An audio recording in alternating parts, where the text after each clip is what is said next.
এই 25 বছরে পাপগুলো কি করা হয়েছে, কোনো একটা পাপ বাকি আছে কিনা যা করা হয় নাই? 25 ইয়ার্সের মধ্যে অনেকেই জিনা করেছে, অনেকেই। আমি আপনাদের কথা বলছি না, এভারেজ আমি পুরো বাংলাদেশের ইয়াং জেনারেশনের কথা বলছি।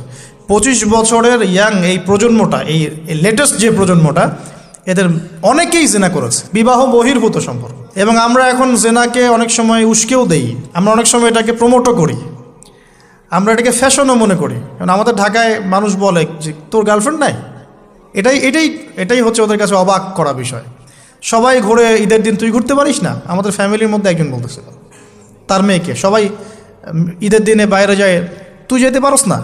ঢাকায় এভাবে কথা বলে। তার মানে এটাই ফ্যাশন, মানে আমরা জেনাকে উস্কেও দিচ্ছি। তার মানে 25 বছর আমরা অনেকে জেনাও করেছি। মাদকের সাথে সম্পৃক্ত কত পার্সেন্ট ইয়াং জেনারেশনে আমাদের দেশে? ক্যালকুলেট করেন, আপনি গুগল করেন, দেখেন কত পার্সেন্ট আমাদের দেশে মাদক সেবন করেন। ইভেন এখন কিশোর গ্যাং বের হয়েছে, কিশোর গ্যাংয়ে অনেক